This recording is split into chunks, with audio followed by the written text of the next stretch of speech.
And how do we know the difference? And what if we're being mistreated by Caesar? That's how a lot of the Jews might have felt in that day. When you take a look at the total taxes that a Jew of that day would likely pay, it was roughly 50%.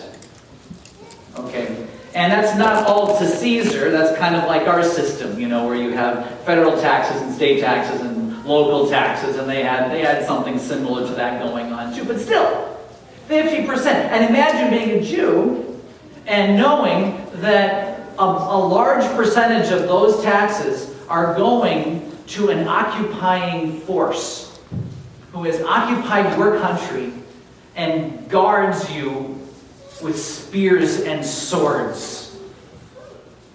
They have you under their thumb. You'll want to pay taxes to them? How about the early Christian church? Here we have an early Christian church whose opponent was Caesar. And it was Caesar who would essentially drag the Christians into domes like this and then feed them to lions for entertainment.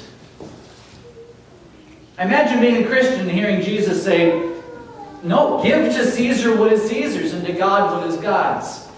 Imagine the feeling on their heart knowing people who were fed to lions by the one you pay taxes to. It's not quite the same for us, is it? And we can thank God for that. Well, I think we could probably come up with a few reasons why we might not want to pay our taxes either.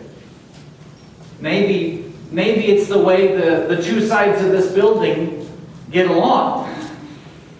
We have a terribly dysfunctional government, right? And when it comes to Christianity, our government is more and more developing policies that are against what we believe rather than for it.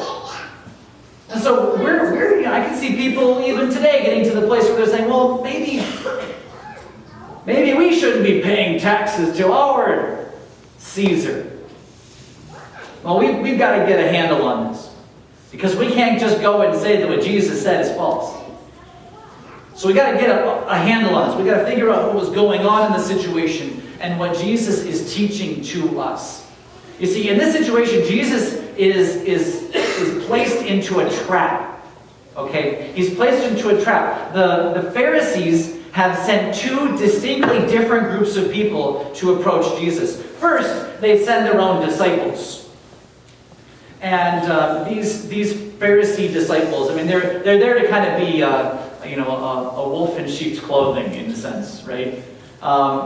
Because they hold all the same beliefs as the Pharisees. These Pharisees shared the people's disdain for Rome. They hated Rome. They hated Caesar, okay? But they had to play the game. They had to get along, because if they didn't, Caesar would come and wipe out their whole religion. So, there's kind of a tenuous relationship there. Well, that's one group that goes to approach Jesus. The next one are the Herodians. These are the people who were more than happy to cooperate with Rome because they got rich off of it.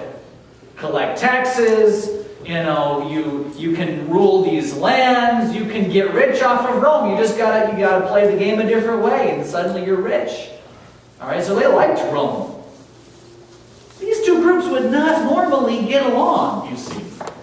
But they had a common enemy, and that was Jesus.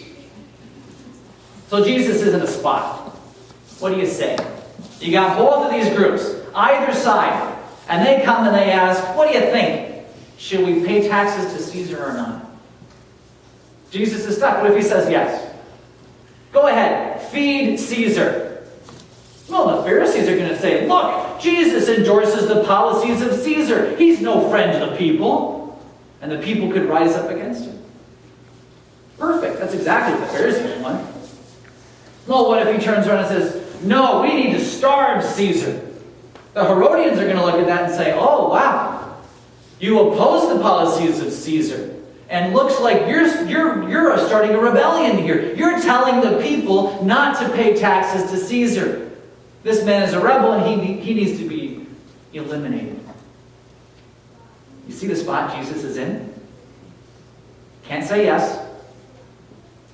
say no. So what does he say?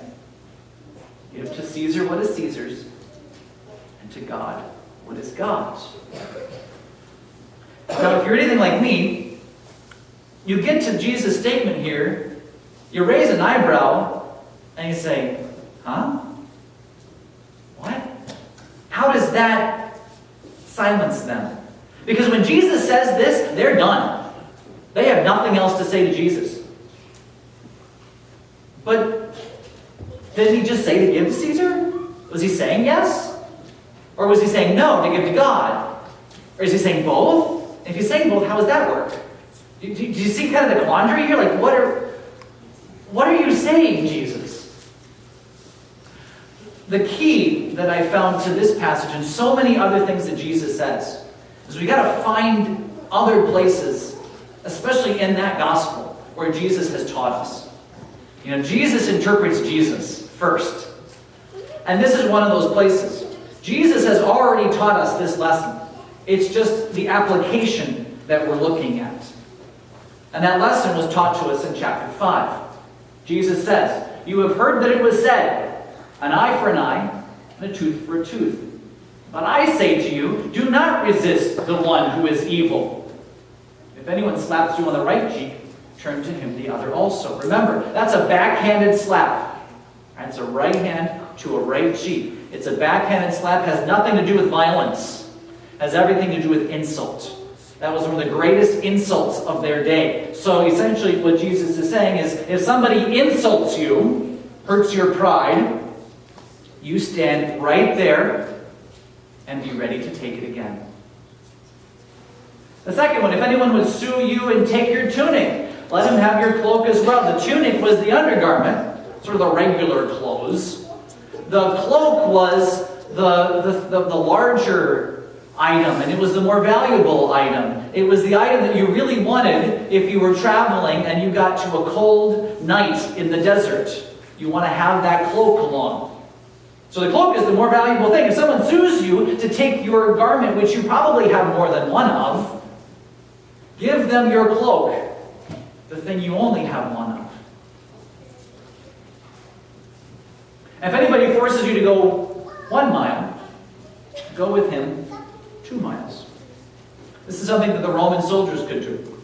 If they had some sort of labor that they needed, they could force whoever they're occupying to go with them a mile.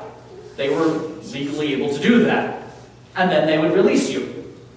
What Jesus is saying is, if they force you to go 1 mile, volunteer the second. Volunteer it. They are not forcing you anymore. You take it on your own. Give to the one who begs from you. Do not refuse the one who may borrow from you. These things are very challenging for us, right? Because nobody wants to be insulted. Nobody is out there looking to get sued. Nobody wants to be enslaved. These are all things that happen to us. When people who are not following the truth go and do these things to us, right? But Jesus turns right around in the face of someone being evil even to us. He says, no, you're going to go and you're going to turn the cheek. Who cares if you're insulted? And you're going to go and you're going to give them the cloak. And you're going to go and you're going to walk that extra mile with them. And we look at these things and it's so counterintuitive, right? Everything, and I'm sure this is what's going on with you right now. Inside you, you're screaming, this is wrong. This is wrong. You should not be putting up with this kind of injustice. So the question is, why? Why? Why would Jesus tell us to do things like that? And the reason is simple. Love. Love. Not love for yourself, but love for the one who slapped you.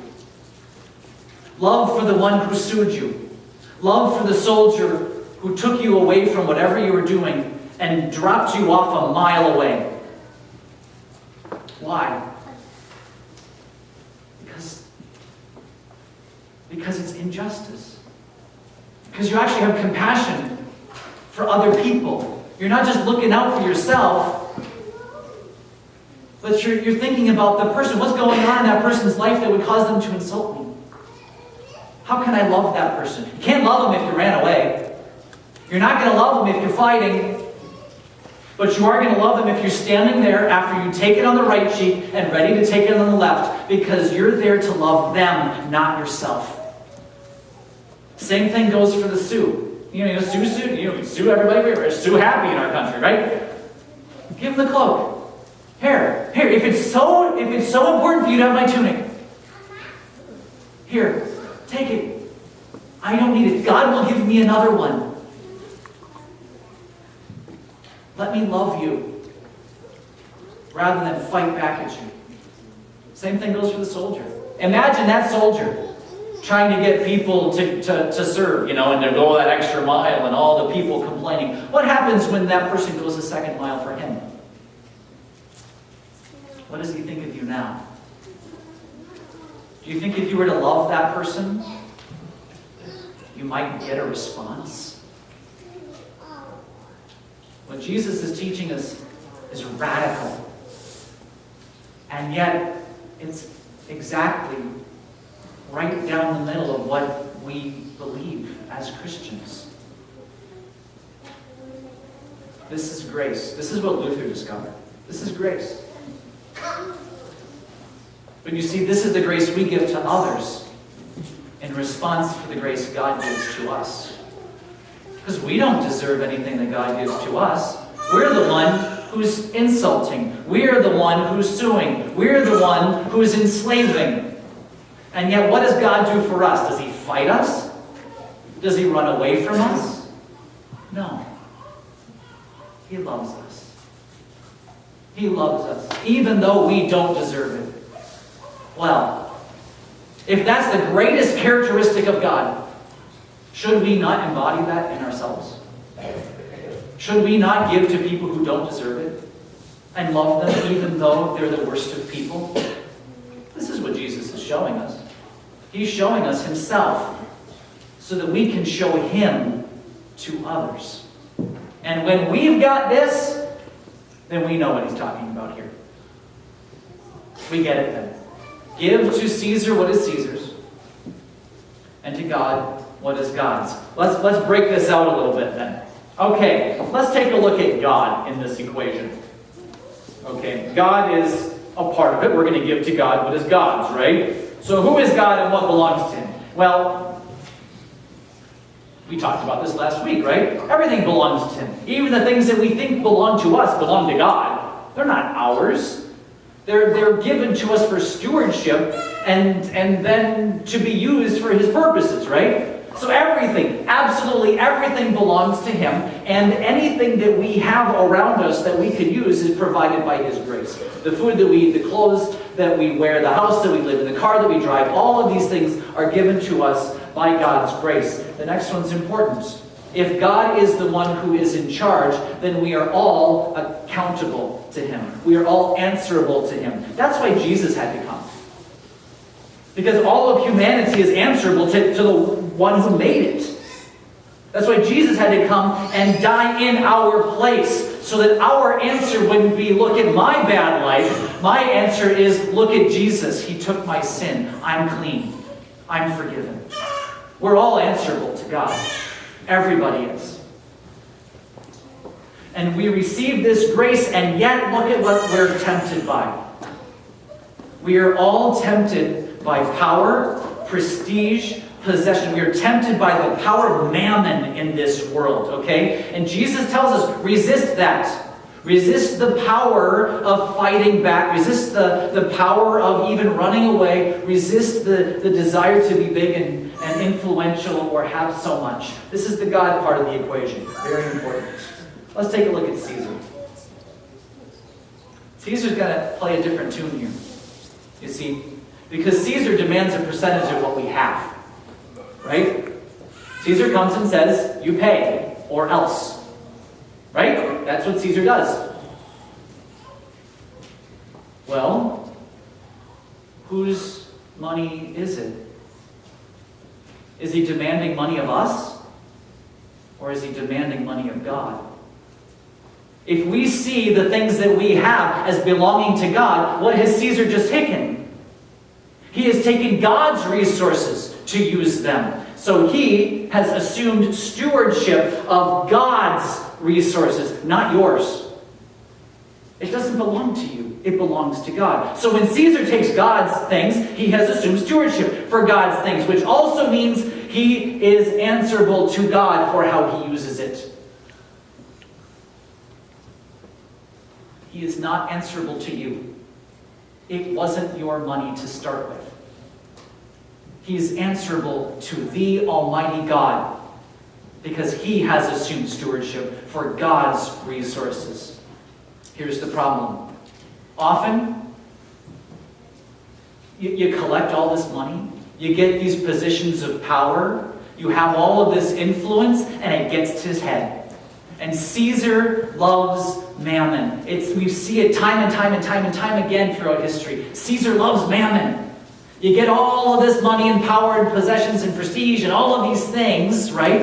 And then it gets to your heart and you begin to worship those things, and then it becomes corrupt.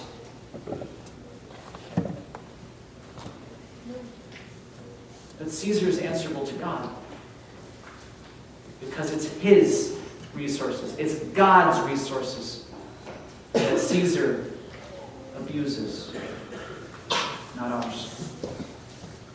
So we put Caesar up next to God here.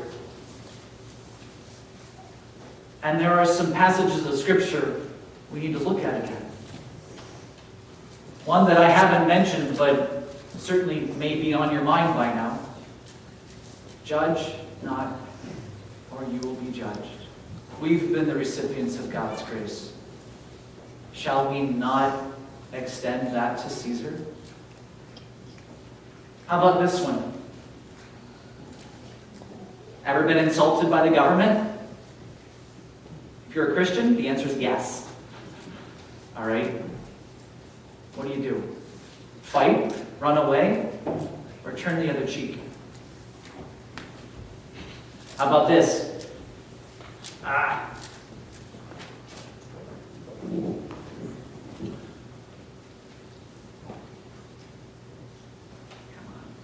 right, there it is. When Caesar goes and takes your stuff,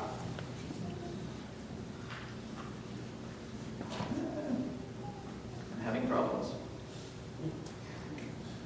Okay, when Caesar goes and takes your things, when Caesar goes and disrupts your life the way you would want it, when Caesar takes things that you think belong to you, what do? All right, our first instinct is to say, no, that's mine. But the reality is, it's not ours.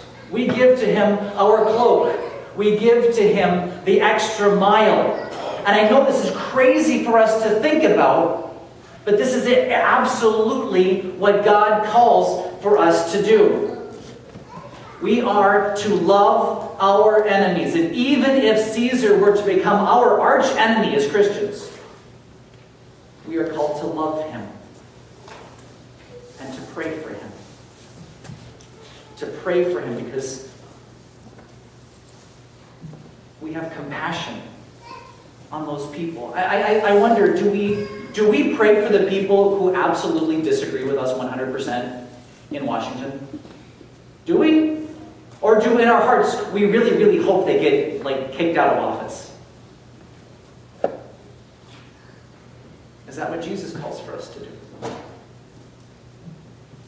We extend grace. So why feed Caesar?